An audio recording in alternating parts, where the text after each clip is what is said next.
Danny Cole stepped off the transport shuttle and took his first breath of recycled station air.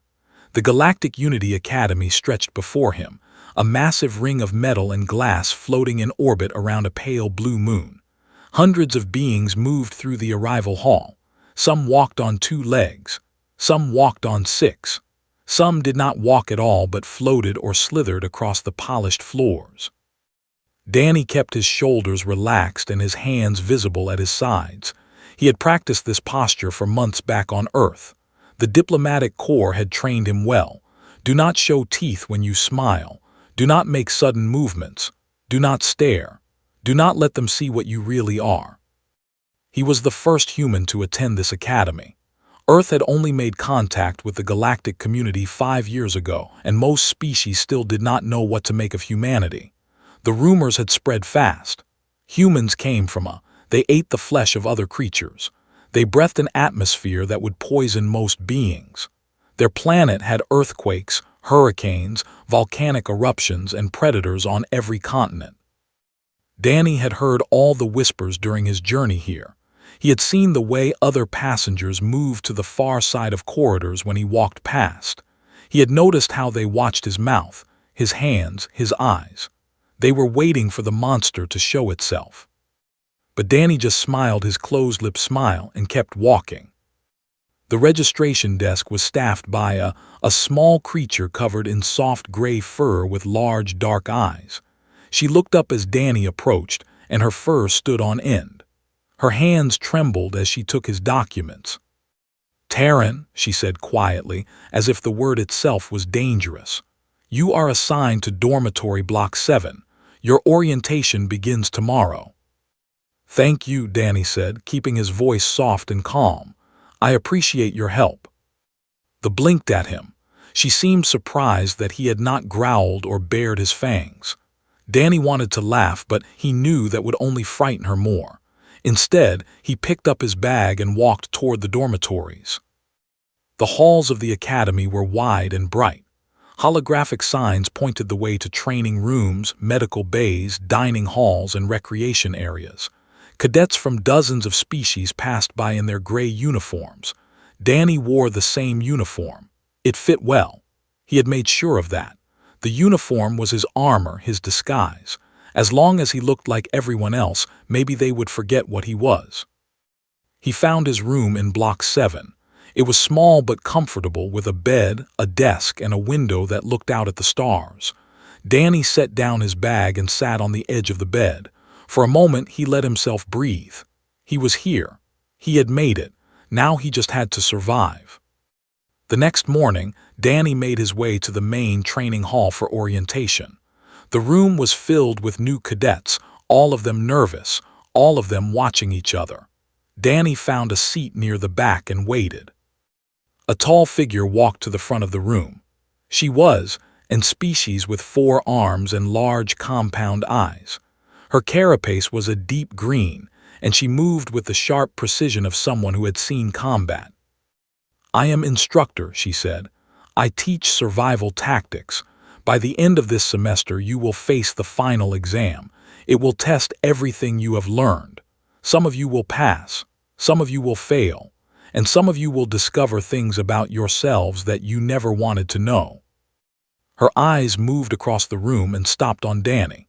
He felt her gaze like a weight on his chest. "We have a Terran among us this year," continued. "The first of his kind. I am sure you have all heard the stories. I encourage you to remember that stories are often exaggerated." She did not sound like she believed her own words. After orientation, Danny walked through the academy grounds, trying to learn the layout. He turned a corner and nearly collided with a small figure rushing in the opposite direction. A data tablet clattered to the floor. "Oh no," the small creature said, dropping to her knees to gather her scattered belongings. Danny knelt down and picked up the tablet. He held it out carefully, making sure not to move too fast. The creature looked up. She was like the one at the registration desk, with the same soft fur and large eyes. But where the other had been afraid, this one looked mostly embarrassed. "I am so sorry," she said. "I was not watching where I was going." "It is okay," Danny said. "No harm done." She took the tablet from his hand. Her fingers brushed against his, and she froze. Danny saw the fear flicker in her eyes as she realized what he was. "You are the human," she whispered. "Yes," Danny said. "My name is Danny." She stared at him for a long moment. Then slowly her fur settled back down. "I am," she said. "I have heard many things about your kind." "Most of them are probably true," Danny admitted. "But I promise I am not going to hurt you." Tilted her head, studying him. "You have a kind face," she said finally, "for a predator." Danny laughed before he could stop himself. It was a real laugh, warm and surprised. Flinched, then relaxed when she saw that he meant no threat. "Thank you," Danny said. "I think." They walked together for a while, talking about the academy, their hopes for the future. Was studying to be a medic. She wanted to help people, to heal instead of harm. Danny told her he wanted to build bridges between species, to prove that humans could be trusted. He did not tell her about the training he had received back on Earth. He did not tell her about the survival skills, the combat techniques, the ability to endure conditions that would kill most other beings. He did not tell her that the diplomatic corps had sent him here not just as a student, but as a test. If Danny could prove that humans belonged in the galactic community, others would follow. If he failed, humanity might be isolated forever. As they parted ways outside the dormitory, turned back. "Danny," she said, "I am glad I met you today." "Me too," Danny said. He watched her go, then turned toward his room. As he walked, he passed Instructor standing in a shadowed alcove. She stepped into his path. "I know what you are, Terran," she said quietly. "The smile does not fool me. The uniform does not hide you. And when the final exam comes, everyone will see the truth." Danny met her gaze without flinching. "Maybe they will," he said, "but the truth might surprise you." He walked past her and did not look back. His heart was pounding, but his face remained calm. The smile stayed in place. The secret stayed hidden. For now, 3 weeks passed at the academy. Danny learned to move through the halls without drawing attention. He spoke softly. He ate alone in quiet corners of the dining hall. He answered questions in class with just enough knowledge to pass, never enough to impress. The other cadets still watched him, but the fear in their eyes had begun to fade into simple curiosity. Then Park arrived. Danny was sitting within the recreation area when the transport shuttle landed. Through the window, he saw a young human male step onto the platform. Unlike Danny, this human did not hide. He walked with his chin high and his shoulders back. He grinned at every alien who stared at him, showing all his teeth. Another one whispered, "Another Terran." Danny felt his stomach tighten. He had worked so hard to blend in. Now everything was about to change. Found Danny within the hour. He walked straight up to the table where Danny sat and dropped into an empty chair. "You must be Danny Cole," said. "The diplomatic corps told me about you. Said you were doing good work keeping a low profile." He laughed. "Me, I am not really the low-profile type." "I noticed," Danny said. "Looked at, and who is this, your girlfriend?" Sfur puffed up in alarm. "I am his friend," she said quickly, "just his friend." "Relax, little one," said. "I am just joking, Terran humor, you will get used to it." Danny leaned forward. "I need you to understand something. The other species here are afraid of us. If we want humanity to have a place in this galaxy, we need to show them we are not a threat." Shrugged, "Or we show them what we can do and let them respect us for it. Fear and respect are not so different, Danny." Before Danny could respond, a chime sounded through the station. Physical training was about to begin. The training hall was massive, with tracks for running, platforms for climbing, and pools for swimming. Instructor stood at the center, watching the cadets assemble. "Today we test endurance," she announced. "You will run until you cannot run anymore. Your species have different limits. I want to see where those limits are." The cadets lined up at the track. Danny positioned himself in the middle of the group, planning to pace himself with the others, stood at the front, bouncing on his heels. The signal sounded.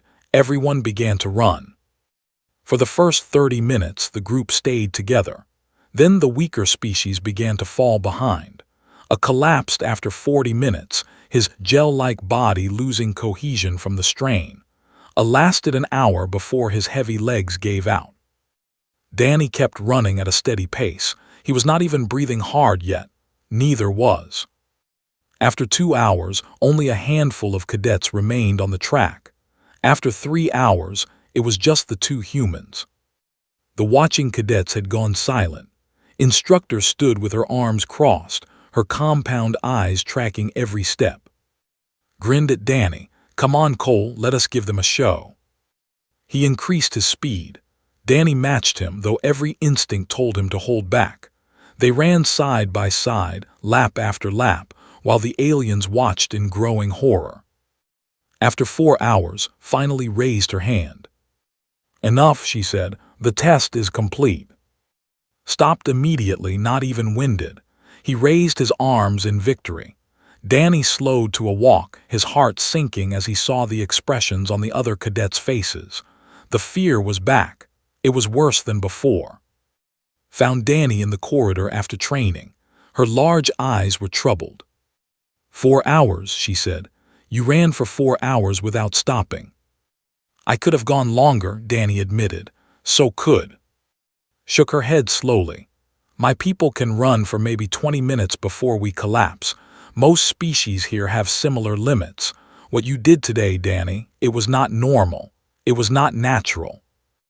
Danny sighed. "On Earth, it is normal. Our ancestors used to hunt by running after prey until the prey dropped from exhaustion. It is called persistence hunting. Our bodies are built for endurance." Stared at him. "You hunted by running things to death."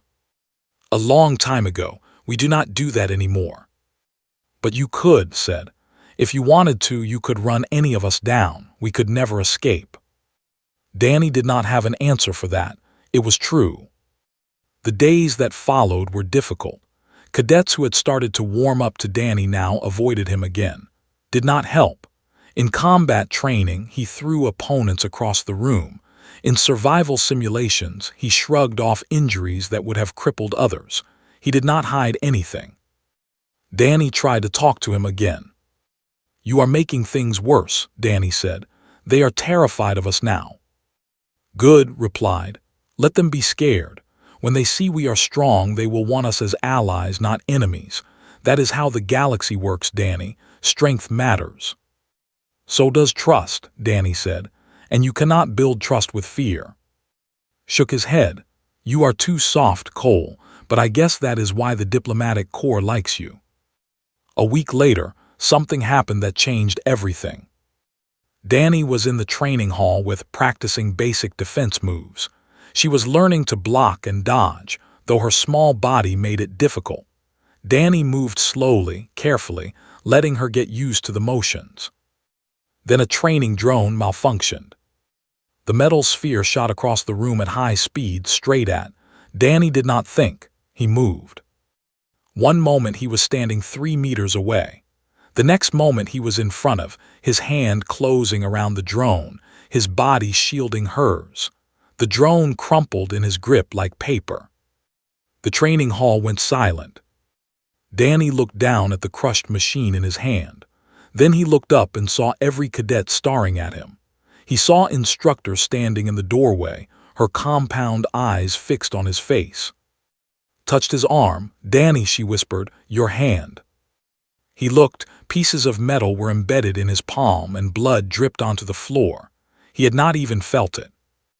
"I am fine," he said quietly. "It does not hurt." But the damage was done. Everyone had seen. Everyone knew. That night Danny was summoned to Commander's office. The headmaster was a massive reptilian with scales like armor and eyes like cold fire, was already there when Danny arrived. "Sit," said. They sat. The commander studied them for a long moment. "The Council of Species has taken an interest in humanity," he said. They have watched your performance here. They have seen what you can do, and they are concerned. Concerned about what? Asked. About what happens when there are more of you. About what happens when humans spread across the galaxy.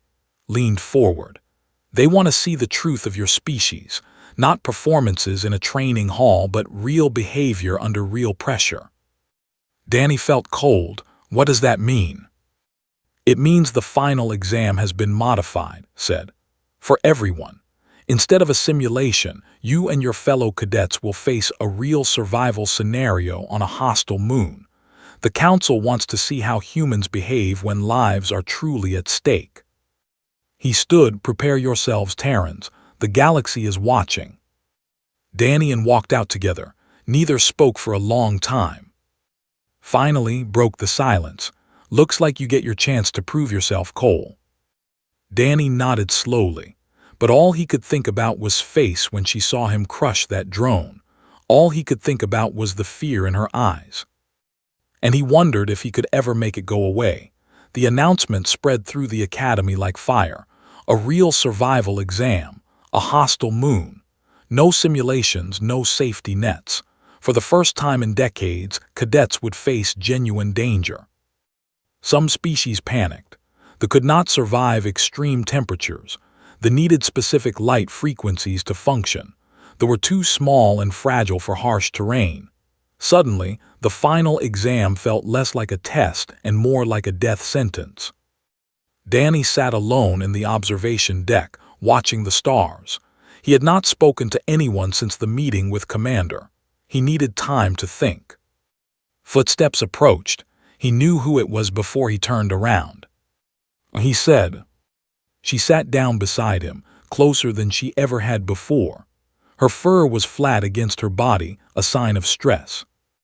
I need to ask you something, she said, and I need you to tell me the truth. Danny nodded. Took a deep breath. I accessed some classified files about Earth, about she looked at him with those large dark eyes. I read about your wars, millions dead, billions in some conflicts. I read about your predators, your diseases, your natural disasters, earthquakes that level cities, storms that destroy entire regions, volcanoes that block out the sun. Danny said nothing, he just listened. The files said that humans are not supposed to exist, continued. Your planet should have killed you. Every other species that evolved on a world like yours went extinct, but somehow you survived. You did not just survive, you became the dominant species. She turned to face him fully. Is it true, all of it? Danny was quiet for a long moment, then he spoke. Yes, he said, it is all true. Closed her eyes. Then the stories about are not exaggerated.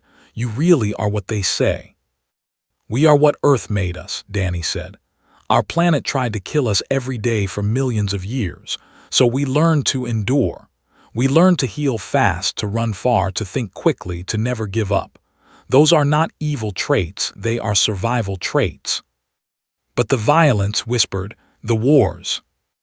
Danny nodded slowly. We have done terrible things to each other. I will not pretend otherwise. But we have also done beautiful things. We have built cities and written songs and explored the stars. We have loved each other and sacrificed for each other and created wonders that should not be possible. He looked at her. We are not monsters. We are just people who came from a very hard place. Was silent. Then slowly she reached out and took his hand. Her small fingers wrapped around his, warm and soft. I believe you, she said. A voice came from behind them. That was a nice speech, Cole. Stepped out of the shadows. He had been listening the whole time. Do not look so worried, said, sitting down across from them. I am not here to argue. I am here because we need to talk about the exam. Danny frowned. What about it? The council set this up as a test for humans, said. They want to see what we do under pressure. They expect us to turn into the monsters they think we are. That means we have a choice. What choice? Asked. Leaned forward. We can prove them right. We can do whatever it takes to survive, step on anyone who gets in our way, and confirm every fear they have about humanity. Or we can do the opposite. Danny stared at him. I thought you wanted them to fear us. I wanted them to respect us, said. But I have been thinking about what you said. Fear fades. Fear turns to anger and hatred. But if we save people down there, if we protect the weak and lead the lost, that is something they will never forget. He smiled. It was a different smile than before, less sharp, more real. I still think you are too soft, Cole, but maybe soft is what this situation needs. The three of them sat together, planning. They would form a team. They would look out for the cadets who could not look out for themselves. They would show the galaxy that humans could be protectors, not predators. The next day, Instructor found Danny in the corridor. Walk with me, she said. They walked in silence for a while, moving through the quieter sections of the academy. Finally spoke. I lost someone to a human once, she said. My clutchmate. We grew up together, trained together, served together. During a border conflict 10 years ago, a human soldier killed her. Danny felt his chest tighten. I am sorry. The human was defending his unit, continued. My clutchmate was trying to overrun their position. By the rules of war, the human did nothing wrong, but I have hated your kind ever since. She stopped and turned to face him. I wanted you to fail here, she admitted. I wanted everyone to see that humans are dangerous, violent, unfit for the galactic community. I pushed for the modified exam. I convinced the council that a real test was necessary. Danny kept his voice steady, and now was quiet for a long moment. Now I am not sure what I want. I have watched you, Danny Cole. You are not what I expected. You are careful, controlled, kind. You hide your strength instead of flaunting it. I am still human, Danny said. I am still capable of everything you fear. Yes, agreed. But you choose not to use that capability. That is what confuses me. She turned away. The exam begins in 2 days. Whatever happens down there, I will be watching. I want to see which version of humanity is real, the monster or the protector. Danny watched her go. Then he returned to his friends. On the morning of the exam, the cadets gathered in the shuttle bay. Teams had been assigned. Danny's team included and 3 others. There was a nervous whose gel body shifted colors with his emotions. There was a proud with thick gray skin and a temper to match. And there was a silent who communicated through patterns of light. Commander addressed them all. The moon is called 7, he said. The atmosphere is toxic in some regions. The terrain is unstable. Native predators hunt at night. You will have 72 hours to reach the extraction point. Those who arrive will pass. Those who do not will fail. He paused. This exam is not designed to kill you, but it can. Take it seriously. The cadets boarded the shuttles. Danny found a seat by the window and looked out at the hostile moon growing larger below them. Gray rock, black canyons, clouds of poisonous gas drifting across the surface. Sat beside him, she was trembling. I am scared, she admitted. Danny took her hand gently. I know, but I made you a promise when we first met. I said I would not hurt you. Now I am making another promise. He looked into her eyes. I will get you home, whatever it takes. Squeezed his hand. I believe you, she said. The shuttle began its descent. Below them, 7 waited. And somewhere in orbit, Instructor watched the screens, waiting to see what the beast would do when the exam began. The shuttle hit the ground hard. Danny grabbed the overhead rail to steady himself as the craft bounced across the rocky terrain. Around him, his teammates clung to their seats, their faces pale with fear. The door opened with a hiss. Cold air rushed in, carrying the smell of sulfur and ash. Move out, called. Stay close, watch your step. They stepped onto the surface of 7. The ground was dark gray stone, cracked and uneven. In the distance, cliffs rose like broken teeth against a yellow sky. Clouds of toxic gas drifted through the valleys below, slow and deadly. Danny checked his equipment. Each cadet had been given a basic survival pack with food, water, a breather mask for the toxic zones, and a simple communicator. Nothing fancy. Nothing that would make this easy. The extraction point is 10 kilometers north, Danny said, studying the map on his communicator. If we move steadily, we can make it in about 6 hours. 6 hours through that? Asked, his gel body turning a nervous shade of blue as he looked at the hostile landscape. We can do it, Danny said calmly, together. They started walking. For the first 2 hours, things went smoothly. The terrain was rough but manageable. Led the way with his heavy feet, crushing loose rocks into stable paths. Brought up the rear, watching for danger. Danny stayed in the middle, keeping the group together. Walked beside him, her small legs working hard to match his pace. You are doing great, Danny told her. She smiled weakly. I am terrified. That is okay, fear keeps you alert. Then the ground gave way. It happened without warning. One moment they were crossing a flat stretch of stone. The next moment, a sinkhole opened beneath them and dropped into darkness, their screams echoing off the walls of a cavern below. Danny threw himself backward, grabbing and pulling her to safety, caught before they could fall. For a moment, everyone just breathed. Then they heard voices from below. Help called, we are alive but is hurt. Danny looked down into the hole. It was deep, maybe 15 meters, with jagged walls and a floor covered in strange, glowing fungus. He could see blue form moving around and lying still beside him. I am going down, Danny said. Grabbed his arm. The air down there could be toxic. Your mask might not be enough. I will hold my breath if I have to, Danny replied. He pulled free and looked at his team. Wait here. If I am not back in 20 minutes, keep moving without me. Danny started. But he was already climbing down. The cavern walls were slick with moisture and some kind of slime.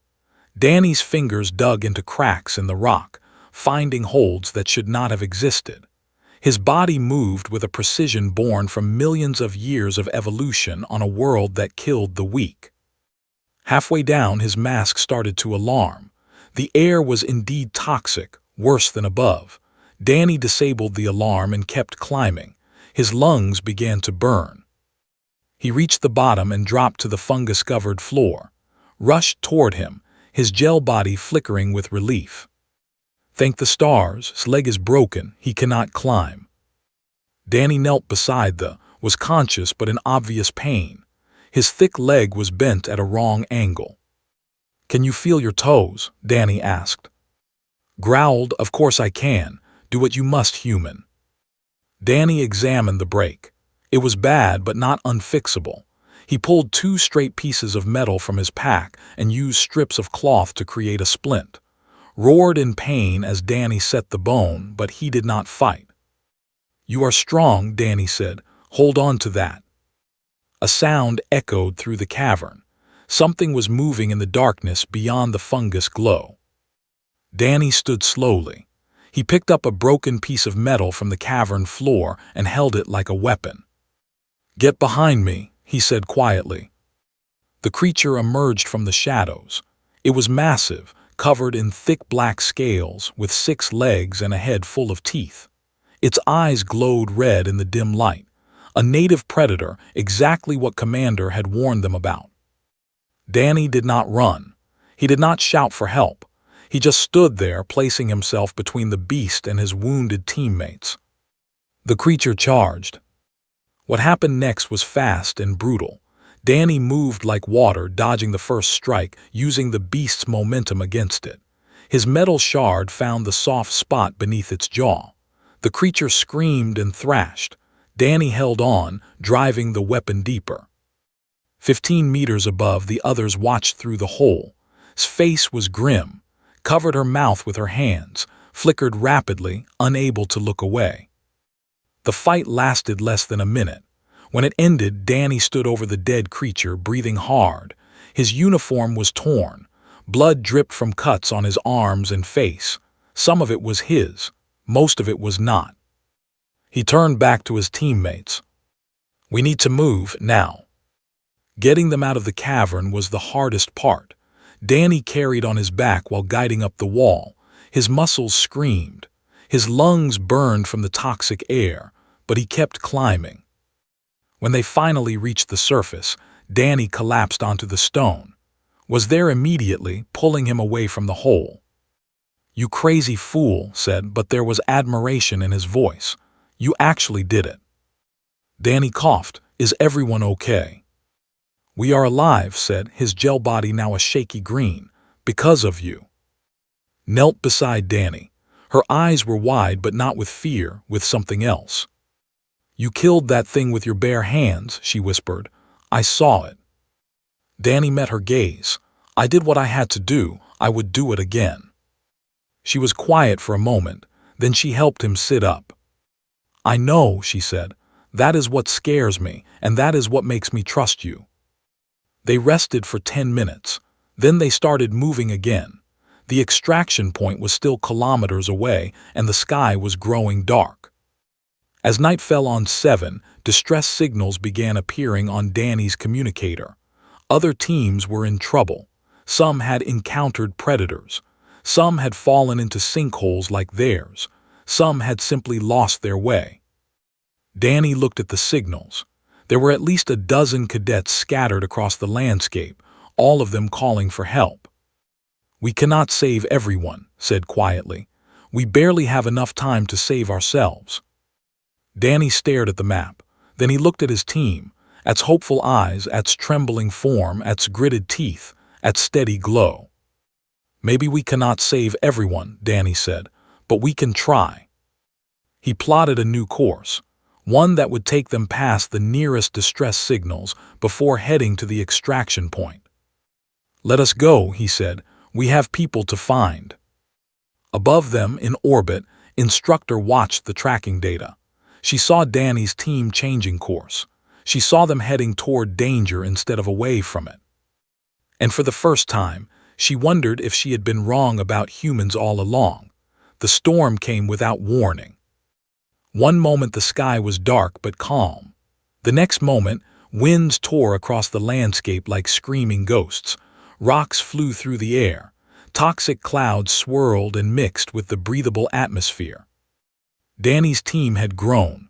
Over the past 6 hours, they had collected survivors from 3 other teams. What started as 6 cadets was now 23. Some were injured. Some were exhausted. All of them were terrified. But they kept moving, because Danny kept moving. "Stay close," he shouted over the wind. "Hold on to each other, do not stop."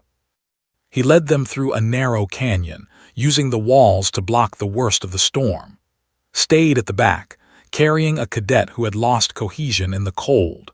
Moved through the group, checking on the wounded, speaking words of encouragement. Limped along on his broken leg, refusing help. "I will not be carried like a child," he growled, but he stayed close to Danny, using the human as a windbreak. They pushed through the night. When cadets fell, Danny lifted them.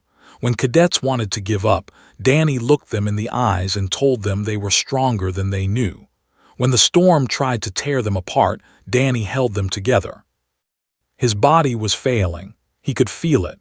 Cuts that should have closed were still bleeding. Muscles that should have recovered were cramping. Even I had limits, and Danny was reaching his. But he did not stop. He could not stop, not while others depended on him. Near dawn, the storm finally began to fade. The wind died down. The clouds settled. And through the gray morning light, Danny saw the extraction point. It was a flat plateau about a kilometer ahead. The shuttle landing zone was clear and marked with glowing beacons. They had made it. Almost. A rockslide blocked the path. Boulders the size of transport pods were piled across the only route to the plateau. Climbing over would take hours that they did not have. Going around would add kilometers to their journey. Danny stared at the barrier, then he walked toward it. "Cole, what are you doing?" called. Danny did not answer. He reached the first boulder and placed his hands against it. The stone was cold and rough. It must have weighed several tons. He pushed. The boulder shifted, scraped across the ground, moved. The other cadets watched in stunned silence as Danny Cole, the quiet Terran who had tried so hard to blend in, began clearing a path through solid rock. His uniform tore, his hands bled, his arms shook with effort. But he did not stop. Joined him after a moment. Together, the two humans worked side by side, moving stones that should have been immovable. The alien cadets slowly began to help where they could, shifting smaller rocks, clearing debris. It took 2 hours. When they finally broke through, Danny collapsed against the last boulder, unable to stand. Rushed to his side. "Danny, are you okay?" He looked up at her and smiled. It was a real smile, tired and bloody and full of warmth. "I am fine," he said, "just need a minute." She helped him to his feet. Together, they walked the final distance to the extraction point. The shuttles landed minutes later. Medical teams rushed out to tend to the wounded. Instructors counted heads, confirmed survivors, recorded data. Of all the cadets who had started the exam, over 60% had reached the extraction point. Most of them were in Danny's group. As the last cadets boarded the shuttles, Instructor appeared. She walked straight to Danny, who was sitting on a rock, letting a medic treat his wounds. Her compound eyes studied him for a long moment. 23 cadets, she said. You led 23 cadets through a storm, across hostile terrain, past predators and sinkholes and toxic clouds. You carried the ones who could not walk. You fought the beasts that threatened them. You moved rocks with your bare hands. Danny met her gaze. I did what anyone would do. No, said quietly. You did what a human would do, and I think I finally understand what that means. She extended one of her 4 hands. It was a gesture of respect, borrowed from Terran culture. Danny reached out and shook it. I hated your kind for a long time, admitted. I blamed all humans for what one human did, but you have shown me something different today. You have shown me that strength can be used to protect, that a predator can choose to be a guardian. She released his hand. I was wrong about you, Danny Cole, and I will make sure the council knows it. Back at the academy, Commander held a ceremony for the survivors. The great hall was filled with cadets and instructors, all watching as the headmaster spoke. The final exam was designed to test your limits, said, to see who you truly are when everything is at stake. Many of you discovered strength you did not know you had.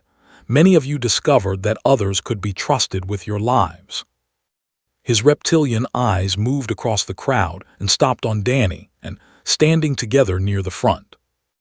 Our 2 Terran cadets have passed with the highest marks in Academy history, not because they completed the exam the fastest, not because they defeated the most enemies, but because they refused to leave anyone behind. He raised his clawed hand. The Council of Species was watching. They have seen what humans can be, and thanks to Danny Cole and Park, they are no longer afraid. The hall erupted in applause. Cadets from dozens of species clapped and cheered for the humans who had saved their friends. Danny stood in the middle of it all, feeling strangely calm. The secret was out. Everyone knew what he was now. They had seen the beast, the predator from a planet that should have killed him. And they were not afraid. After the ceremony, found Danny standing by the observation window, looking out at the stars. You did it, she said. You showed them the truth. Danny nodded slowly. I was scared, you know, not of the exam, not of the predators or the storm. I was scared of this, of everyone seeing what I am. Moved to stand beside him, and now I think maybe the secret was never the problem. He turned to look at her. I thought I had to hide to be accepted, but hiding just made them more afraid. When they saw the real me, the whole me, that is when they stopped running away. Smiled. You are a very strange human, Danny Cole. I will take that as a compliment. She laughed. It was a warm sound, soft and genuine. Walked over and clapped Danny on the shoulder. So, what now? We have proven ourselves. We have made history. What does the great diplomatic hero do next? Danny thought about it. I think I want to stay here, he said. Finish my training, become the best peacekeeper I can be. And maybe when I am done, I will go back to Earth and tell them what I learned. What did you learn? Asked. Danny looked out at the stars, at the endless galaxy full of species who had feared humanity for so long. I learned that a smile is more powerful than a fist, he said, that a uniform does not make you who you are, and that secrets are only heavy when you carry them alone. He turned back to his friends, human and alien alike. I learned that the beast from the can choose what kind of beast to be, and I choose to be the kind that protects. Took his hand, nodded in respect, and somewhere in the academy, instructor watched from a distance, finally at peace. The Terran had taken the final exam, and the galaxy would never look at humanity the same way again.